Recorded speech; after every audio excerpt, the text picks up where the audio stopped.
남자와 여자의 차이점이 많은데 그 중에 하나가 남자는 머리로 얘기하고 여자는 가슴으로 얘기한다는 겁니다.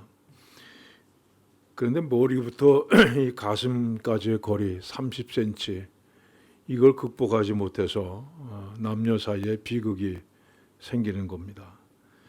여자가 오늘 참 날이 밝다 이렇게 얘기하면 그건 무슨 뜻이냐 하면 오늘 날이 밝으니까 달이 밝으니까 차를 마시면서 대화를 좀 나누자 하는 뜻입니다.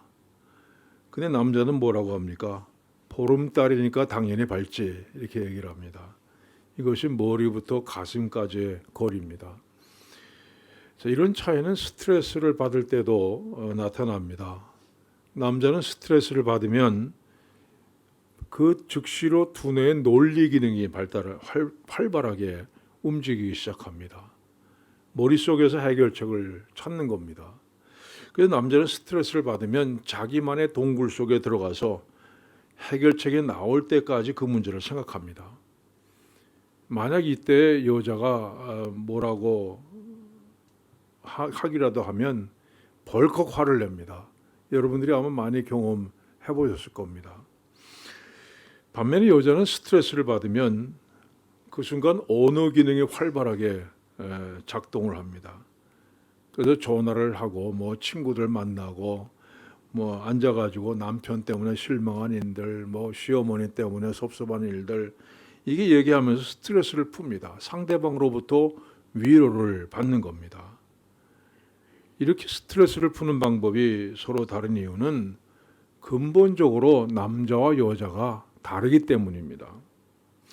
예를 들어서 어두운 밤에 어떤 골목을 이렇게 걷고 있는데 누군가 뒤에서 칼을 들이대면서 지갑을 내놔 이렇게 했다고 한번 생각해 봅시다. 어떻게 하시겠습니까? 이 대부분의 남자들의 경우는 이 상황에서 자, 어떻게 이 칼을 피하고 내가 상대방을 역으로 제압할 수 있을까? 아니면 내가 어떻게 이 상황을 모면해서 무사하게 도망을 칠 수 있을까? 이걸 먼저 생각합니다. 근데 여자들은요, 이렇게 얘기합니다. 그 강도를 향해서 자, 일단 칼을 내려놓고 얘기를 한번 해봅시다. 내가 지갑에 돈이 얼마나 있는지 좀 봅시다. 당신이 강도짓 하는 거 보니까 뭐 어려운 일이 있는 것 같은데 좀 내가 도와줄 수 있는지 한번 얘기를 해봅시다. 이렇게 반응을 봅니다. 남자들은 투쟁과 도주 반응을 보이는데 여자들은 대화를 통해서 상대방의 적대감을 줄이려고 하는 그 반응을 보인다는 겁니다. 그래서 여자가 남자에 비해서 스트레스에 대처하는 능력이 훨씬 더 뛰어나다는 겁니다. 이게 여자가 남자보다 오래 사는 이유입니다. 그 남자들도 오래 살고 싶은 분은 수다를 좀 많이 떨 필요가 있습니다. 여러분, 그런데 스트레스를 계속 받으면 이게 나중에는 만성 피로 증후군으로 발전합니다. 이 만성 피로 증후군은 뭐 휴식을 취한다거나 잠을 많이 잔다고 해서 절대로 회복되지 않습니다. 만성 피로 증후군에 걸리면 머리가 아프고 뭐 무슨 관절도 아프고 근육도 아프고 해서 일상생활에 심각한 영향을 미치게 됩니다. 여러분 아침에 눈을 뜨면 상쾌한 아침이구나 이러십니까? 그렇지 못하다면 만성 피로 증후군에 걸렸을 확률이 높습니다. 이 세상을 산다는 것은 참 피곤한 일입니다. 인도 속담에 극도로 피곤한 물소는 호랑이를 무서워하지 않는다는 말이 있습니다. 너무 피곤하면 자포자기 상태에 빠져가지고 눈에 보이는 게 없다는 겁니다. 너무 힘들고 고통스러운 일이 겹치면 살고 싶다는 의욕조차도 잃어버리고 때로는 차라리 죽는 것이 낫겠다 하는 생각까지 들게 됩니다. 이게 우리 인생입니다. 자, 그런데 예수님께서 이렇게 말씀하셨습니다. 수고하고 무거운 짐진 자들아 다 내게로 오라. 내가 너희를 쉬게 하리라. 주님은 우리들에게 너 피곤하지? 피곤함을 덜게 만들려면 뭐 이렇게 하라 저렇게 하라 방법을 가르쳐 주지 않습니다. 내게로 오라 말씀하십니다. 여러분, 우리의 안식은 주님 앞으로 나아가는 데 있습니다. 그 이유가 뭡니까? 그것은 우리 인간이 하나님을 떠나서는 결코 안식을 얻을 수 없는 존재로 지음받았기 때문입니다. 한국에서는 해마다 명절이 되면 많은 사람들이 고향을 찾아가죠.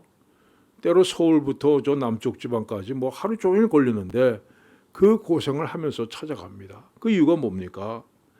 거기에 안식이 있기 때문이에요. 내가 태어나서 자란 고향, 부모 형제들이 살고 있는 고향에 가면 이 지친 사회생활 속에서 잠시나마 안식을 얻을 수가 있기 때문입니다.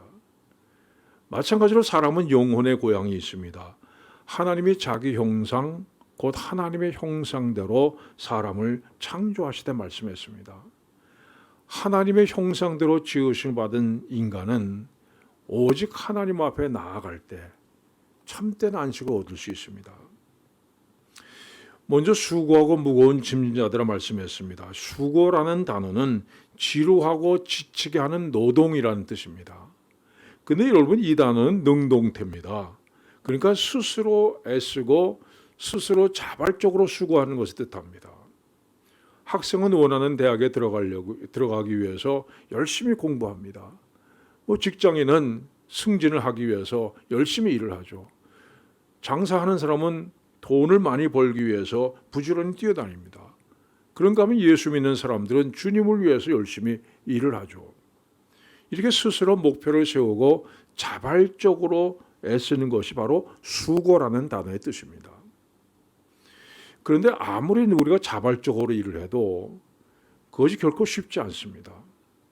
이 탈진증후군이라는 말이 있습니다. 장기적으로 피로가 누적되면 나중에 가서 일에 대한 열정을 완전히 상실한 상태를 가리키는 말이죠.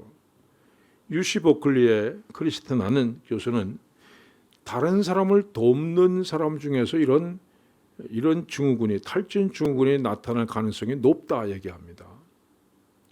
여러분, 처음에 내가 남을 도와야지, 이런 일을 해야지 즐겁게 시작합니다. 근데 계속해서 같은 일을 반복하다 보면 내가 무엇 때문에 이 일을 해야 되나 하는 회의에 빠지게 되고, 그 다음에 결국은 탈진 상태에 빠진다는 겁니다. 그래서 돈을 벌기 위해 일하는 사람보다 남을 돕는 일을 하는 사람이 훨씬 더 쉽게 탈진 상태에 빠집니다. 여러분, 우리 선교사님들이 이 탈진 상태에 쉽게 빠져요. 열심히 일해서 돈을 벌면 돈 버는 재미나 있지, 이 선교하는 건 정말 결과가 보이지 않습니다. 선교사님들이 쉽게 탈진 상태에 빠질 수가 있습니다. 이렇게 수고하는 것, 지루하고 지치게 하는 노동을 하며 사는 것이 우리 인생입니다. 남들이 보면 씩씩하게 살아가는 것 같은데 정작 그 내면을 들여다보면 남들이 알지 못하는 고독, 아픔이 있습니다. 아침 일찍부터 종일토록 수고했지만 아무것도 얻은 것이 없이 저녁 해가 저물어 갈 때 느끼는 허무함이 있습니다. 여러분, 우리 인생의 수고라는 단어는 언제나 그림자처럼 우리를 따라다닙니다. 또한 무거운 짐이라는 단어는요, 감당하기 어려운 짐이라는 뜻입니다. 근데 이 단어는 수동태입니다. 내 의지와는 아무런 상관없이 그냥 내 어깨에 지어진 짐임을 얘기합니다. 제 어머니가 치매를 앓다가 돌아가셨습니다. 이 치매에 걸리니까요, 옛날 기억은 아주 생생하게 기억을 하는데 최근의 일은 10년 전, 20년, 30년 이게 기억을 못해요. 점점 그렇게 됩니다. 갑자기 집에 앉아있다가도 나 집에 가야 돼. 집인데 어디 가신다는 겁니까? 그러면 옛날에 살던 집이 우리 집이지 이건 내 집 아니다. 그러고서는 보따리를 싸기도 하고, 갑자기 아버지 보고 당신 내 남편 아니다. 누구냐? 하기도 하고, 정말 참 난감한 일들이 많았습니다. 여러분, 이런 일들은 내 의지하고는 아무 상관없어요. 그저 어느 날 내 어깨에 씌워지는 짐입니다. 이런 짐들을 지고 가는 사람이 얼마나 많습니까? 날 때부터 장애가 있는 아이를 평생 업고 다니는 그런 어머니도 있습니다. 나는 아무 잘못도 없는데, 정말 나는 아무 잘못도 없는데 내 힘으로 어쩔 수 없는 짐이 내게 지어져서 그것을 평생 지고 가는 사람들이 있습니다. 우리가 이 세상에 사는 한 우리에게 이런 짐들이 필연적으로 주어집니다. 벗어버릴 수도 없고 외면할 수도 없습니다. 그런데 예수님께서 이렇게 말씀하십니다. 수고하고 무거운 짐진 자들아 다 내게로 오라. 여러분이 지고 있는 무거운 짐을 해결하려면 그 문제를 해결해 줄 사람을 찾아가야 됩니다. 엉뚱한 사람 찾아가면 문제는 해결되기는커녕 더 엉키게 되죠. 이 영국의 그리말디라고 하는 유명한 코미디언이 있었습니다. 당시엔 TV가 없고 라디오만 있던 시절입니다.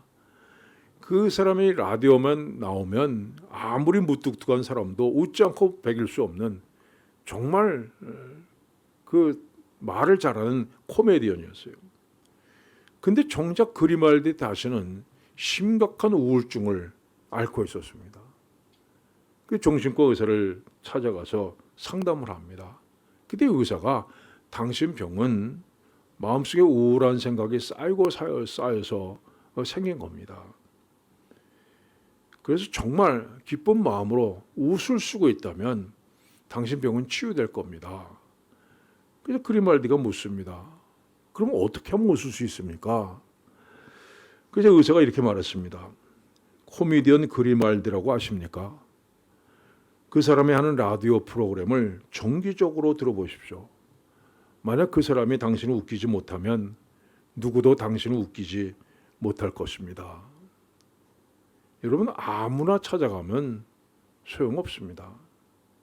정말 내 문제를 해결해 줄 수 있는 그 사람을 찾아가야 됩니다. 자, 지금 여러분이 지고 있는 무거운 짐을 해결해 주시는 사람이 누굽니까? 여러분의 부모입니까? 여러분의 형제입니까? 여러분의 친구입니까?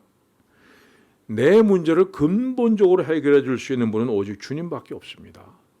그 주님께서 말씀하십니다. 수고하고 무거운 짐진 자들아 다 내게로 오라. 내가 너희를 쉬게 하리라. 미국의 쿠엘이라는 목사님이 있습니다. 이 쿠엘은 메추라기라는 뜻인데 왜 이름을 이렇게 지었는지 저도 모르겠습니다. 이 쿠엘 목사님이 너무 할 일이 많아서 정말 지치고 피곤했습니다. 그는 자기가 하는 일에 정말 보람이 있다 생각을 했지만 너무 어렵고 힘든 일이 많았습니다. 무슨 교회 일들, 또 교역자 간의 관계, 그리고 가정의 일, 이 여러 가지 일들이 복잡하게 엉켜가지고 밤늦게까지 잠을 이루지 못하고 고민을 하였습니다. 그런데 하루는 누군가가 옆에 있다는 것을 느낍니다. 눈에 보이지 않아요. 그러나 분명히 느낄 수 있었습니다. 그리고 이런 음성이 들려왔습니다. 쿠엘, 너는 침대로 가서 쉬어라. 대신 내가 밤새도록 깨어있을 테니까. 너무도 분명한 목소리를 듣습니다. 그 순간 그는 시편의 말씀이 생각났습니다. 여호와께서 너를 실족지 아니하게 하시며 너를 지키시니가 졸지 아니하시로다. 그 순간 마음속 깊이 솟아나는 정말 진정한 평안을 느낄 수 있었습니다. 여러분 지고 있는 무거운 짐들 주님 앞에 내려놓으시길 바랍니다. 주님께서 해결해 주십니다. 자녀가 문제가 생기면 부모가 해결합니다. 자녀의 능력 밖에 있는 일이라 할지라도 부모에게 가지고 가면 부모는 그 문제를 해결할 수 있는 능력이 있습니다. 훨씬 더 큰 능력을 가지고 있기 때문입니다. 여러분, 우리 아버지 되시는 하나님은 천지를 만드신 분, 이 세상의 주인 되시는 분입니다. 하나님 해결하지 못하실 문제는 세상에 하나도 없습니다. 수고하고 무거운 짐진 자들아 다 내게로 오라. 내가 너희를 쉬게 하리라. 이 부르심에 응답해서 주님 앞에 나가는 여러분들 되시길 바랍니다.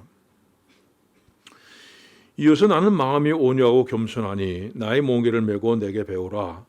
그러면 너희 마음이 쉼을 얻으리니 이는 내 몽에는 쉽고 내 짐은 가벼움이라 말씀하셨습니다. 이 팔레스타인 지역에서는요, 아직 한 번도 몽에를 메어보지 않은 이 송아지를 훈련시킬 때 어미소하고 송아지하고 하나의 몽에를 메고 같이 밭을 갈게 만듭니다. 이 두 마리 소가 같은 멍에를 메고 있지만 사실 멍에는 어미소의 목에 메어 있는 겁니다. 그래서 송아지는 그냥 멍에 밑에서 따라가는 거예요. 그래서 예수님께서 뭐라고 말씀하십니까? 이는 내 멍에는 쉽다 말씀하셨습니다. 어미소와 함께 멍에를 메고 가는 송아지는 아무것도 걱정할 필요가 없습니다. 길을 안내하는 것도 어미소고 그 다음에 힘을 쓰는 것도 어미소기 때문입니다. 그런데 여러분, 우리가 주님과 함께 멍에를 메는 것이 아니라 세상과 함께 멍에를 메기 때문에 우리 짐이 무거운 겁니다. 너희는 믿지 않는 자와 멍에를 함께 하지 말라 말씀했습니다. 그리스도인으로서 세상과 함께 보조를 맞추려면 당연히 힘이 듭니다. 여러분, 세상이 여러분을 가만 내버려 두지 않습니다. 낙심하고 상처받고 넘어지게 만들어 버립니다. 우리는 오직 예수님과 함께 멍에를 메고 갈 때에만 안식을 얻을 수가 있습니다. 영국의 헨리 무어 하우스라고 하는 소년이 있었습니다. 16살 되던 해에 도박꾼의 깡패 두목이 됐습니다. 난폭하기로 소문나 있었고 뭐 강도질, 절도 뭐 해가지고 감옥에 수도 없이 들락날락거렸습니다. 여차하면 자기 목숨을 스스로 걸겠다 해서 권총도 가지고 다녔습니다. 그런데 어느 날 시끄러운 소리가 나서 싸움 났구나, 나도 껴야지 하고 달려갔는데 그 소리는 부흥 집회에서 나는 소리였습니다. 이때 한 전도사가 예수 이렇게 얘기했는데 그 예수라는 단어 한마디가 총알처럼 그의 가슴에 박혔습니다. 그 몇 주간 동안 고민하다가 마침내 예수를 영접했습니다. 그 신학을 공부하고 목사가 됐습니다. 근데 그의 목회가 결코 성공적이라고 말할 수가 없습니다. 교회는 부흥되지 않았고 그나마 남아있던 교인들도 하나둘씩 떠나갔습니다. 경제적으로도 큰 어려움을 겪고 있었어요. 자, 이런 날들이 계속되다 보니까 완전히 의욕을 상실했습니다. 하루는 어깨가 축 늘어져서 집에 돌아왔는데 7살 난 딸아이가 반갑게 맞아줬습니다. 근데 이 딸은 소아마비를 알아서 걷지 못하는 장애였습니다. 딸은 아빠의 손에 들려있는 물건을 보고 묻습니다. 아빠, 그건 뭐예요? 헨리는 이건 엄마에게 줄 선물이다. 엄마는 어디 있냐 물었습니다. 딸아이가 엄마는 2층에 있어요. 아빠, 그 이리 주세요. 내가 들고 갈게요. 아니, 넌 걸을 수도 없는데 어떻게 2층까지 간다는 거냐? 이렇게 묻자 이렇게 대답했습니다. 나는 이 선물을 들고 그 다음에 아빠는 나를 안고 가면 되잖아요. 아이가 아빠 품에 안겨서 2층으로 올라갔습니다. 선물을 전하면서 마치 자기가 주는 것처럼 생색을 냈습니다. 엄마는 그런 아이의 볼에 입을 맞추고 꼭 껴안으면서 고맙다고 했습니다. 자, 이 모습을 지켜보던 헨리 목사는 한 가지 사실을 깨닫습니다. 자, 육신의 부모도 자식을 안고 갈 줄 알거든. 하물며 하나님의 품에 안겨 있는 내가 도대체 뭘 걱정하느냐는 겁니다. 그 순간 그는 이사야서의 말씀이 생각났습니다. 두려워하지 말라, 내가 너와 함께함이라. 놀라지 말라, 나는 내 하나님이 됨이라. 내가 너를 굳세게 하리라. 참으로 너를 도와주리라. 참으로 나의 의로운 오른손으로 너를 붙들리라. 그날부터 그의 인생은 놀랍게 변화돼서 훗날 세계를 움직인 사람이다 하는 이름을 얻게 됩니다. 자, 여러분이 주님과 함께 멍에를 메고 가는 한 여러분 인생에 감당치 못할 일은 없습니다. 힘든 일을 만나면 주님께서 능력으로 도와주실 겁니다. 지쳐서 쓰러질 때는 주님께서 일으켜 세우시고 안아주실 겁니다. 여러분, 주님과 함께 멍에를 메는 한 우리 인생에 실패는 없습니다. 만약 내가 실패한다면 나와 함께 멍에를 메고 가시는 주님도 실패하셔야 됩니다. 내가 넘어진다면 나와 함께 멍에를 메고 가시는 주님도 넘어지셔야 합니다. 그런 일이 있을 수 없습니다. 그래서 주님과 함께 멍에를 메고 가는 사람에게는 실패가 없습니다. 여러분의 고집을 내려놓으시길 바랍니다. 내 힘과 내 지혜와 내 능력으로 살아간다는 생각 버리시길 바랍니다. 주님과 함께 동행하겠다 작정하시기 바랍니다. 우리가 갈증으로 목이 탈 때 필요한 것은 넓은 바다의 물이 아니라 한 잔의 물입니다. 지금 여러분에게 필요한 것은 이 세상에 있는 것들이 아니라 오직 예수 그리스도 한 분뿐입니다. 그분을 의지하십시오. 주님께서 여러분에게 참된 평안을 주실 것입니다. 사랑하는 여러분, 여러분의 무거운 짐을 어디에 맡기겠습니까? 날마다 우리 짐을 지시는 주, 곧 우리의 구원이신 하나님을 찬송할지어다 말씀했습니다. 이 시간 여러분 지고 있는 짐이 있다면 그 모든 짐을 주님 앞에 내려놓으실 바랍니다. 주님 앞에 내려놓고 다시 또 지고 가지 마시기 바랍니다. 완전히 주님 앞에 내려놓으십시오. 나를 누구보다 잘 아시는 주님, 내 인생의 모든 문제를 알고 계시는 주님, 그분께서 알아서 해결해 주실 것을 믿으시기 바랍니다. 주님께서 주시는 평안을 가슴속 깊이 누리는 여러분들 되시길 축원합니다. 기도하겠습니다. 하나님 아버지, 우리가 인생을 살아가면서 참 많이 수고하고 또 내 힘으로 어쩔 수 없는 무거운 짐들을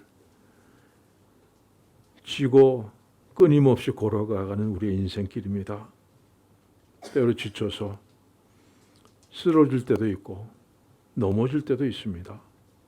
그러나 이 시간 주님의 부르심에 응답해서 주 앞에 나아가 우리의 무거운 짐들을 다 내려놓습니다. 다시 지는 어리석음을 범하지 않고 주님 앞에 온전히 내려놓습니다. 그 짐이 무엇이든 간에 주님께서 해결해 주실 것을 믿습니다. 대신 져 주실 것을 믿습니다. 주 안에서 안식을 얻게 하실 것을 저희들이 믿습니다. 주님, 우리의 짐을 맡아 주시옵소서. 예수님의 이름으로 기도하옵나이다. 아멘.